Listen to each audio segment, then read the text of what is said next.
యువగళం పాదయాత్ర ముగిసింది. సక్సెస్ఫుల్గా నారా లోకేష్ యువగళం నవశకం బహిరంగ సభ కూడా నిర్వహించుకున్నారు. ఆయన సక్సెస్ఫుల్గా యువగళం పాదయాత్రను ముగించుకున్న తర్వాత ఎన్నికల సమరానికి సర్వసన్నద్ధం అయిపోతున్నారు.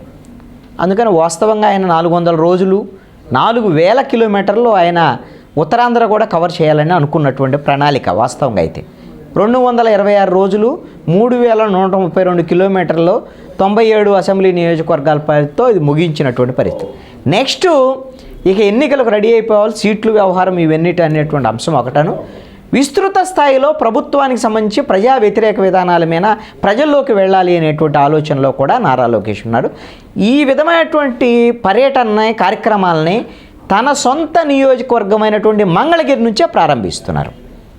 మంగళగిరిలో 27వ తేదీ బుధవారం నుంచి మంగళగిరికి ఆయన ఆల్రెడీ హైదరాబాద్ నుంచి మంగళగిరికి వచ్చారు. ఆయన ఉండవల్లిలో ఆయన నివాసంలో ఉంటారు. బుధవారము పార్టీకి సంబంధించినటువంటి మంగళగిరిలో ఉండేటువంటి నియోజకవర్గ మండలాలకు సంబంధించినటువంటి వాళ్ళతో విస్తృత స్థాయి సమావేశాన్ని తెలుగుదేశం పార్టీ విస్తృత స్థాయి సమావేశాన్ని నిర్వహించబోతున్నారు.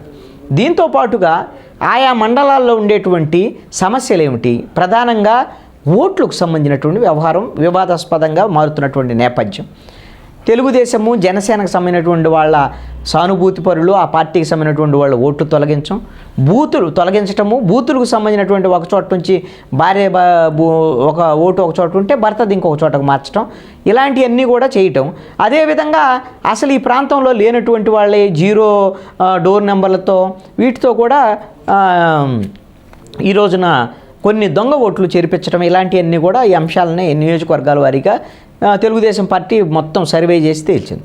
ఇప్పుడు మంగళగిరి నియోజకవర్గానికి సంబంధించినటువంటి వాటి మీద కూడా ఈ అంశాల మీద దృష్టి సారించేటువంటి పరిస్థితులు ఉన్నాయి. అయితే ఇప్పుడు వైఎస్ఆర్ కాంగ్రెస్ పార్టీ ఏం చేసింది, గంజి చిరంజీవిని రంగంలోకి దించటం, ఆళ్ల రామకృష్ణారెడ్డి ఎమ్మెల్యేగా ఉన్నటువంటి ఆయన వైఎస్ఆర్ కాంగ్రెస్ పార్టీకి నేను రాజీనామా చేసి వెళ్ళిపోయారు. ఆయన ఎక్కడికి పోయాడో కూడా ఎవరికి తెలియదు.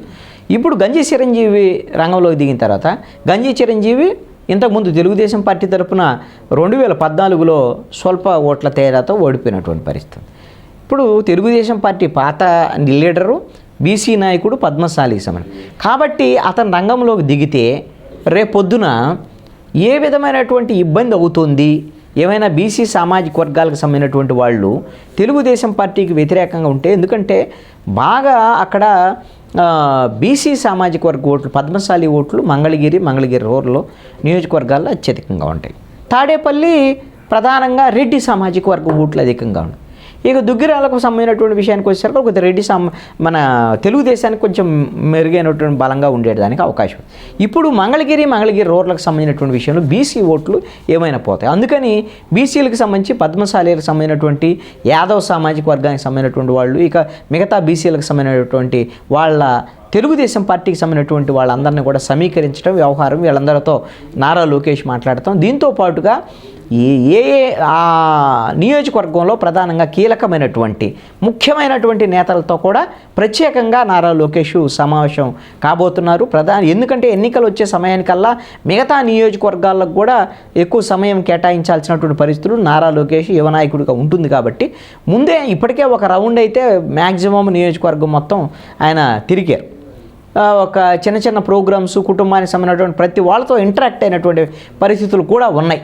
ఇప్పుడు ఈ మారుతున్నటువంటి సమీకరణలో బీసీ సమీకరణ రావటము ఇవన్నిటి నేపథ్యంలో మళ్ళీ ఒకసారి దృష్టి సారించారు. వైసీపీ ఏం ప్రచారం చేస్తుంది, నారా లోకేష్ ఇక్కడ మళ్ళీ ఓడిపోతాడనే భయంతో పెనమలూరుకి వెళ్ళిపోతున్నారు, ఇక్కడ నుంచి వేరే చోటకు పోటీ చేయబోతున్నారు, పెదకూరపాడులో పోటీ చేయబోతున్నారు, ఇలాంటివన్నీ ప్రచారం చేస్తున్నారు.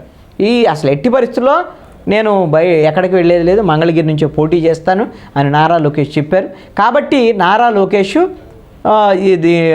ఇక్కడి నుంచే మంగళగిరి నుంచే పోటీ చేసేదానికి అవకాశం ఉంది అనేటువంటిది చాలా స్పష్టంగా నిర్ణయం అవుతున్నటువంటి నేపథ్యంలో ఇప్పుడు ఈ విధమైనటువంటి పర్యటన కూడా నారా లోకేష్ ఫస్ట్ ప్రయారిటీ ఇవ్వగలం తర్వాత ఫస్ట్ ప్రయారిటీ మంగళగిరికి కేటాయించడం అనేటువంటిది తను మళ్ళీ రంగంలోకి దిగినట్టుగా ఎన్నికల సమరానికి సిద్ధమైనట్టుగా అర్థమవుతుంది.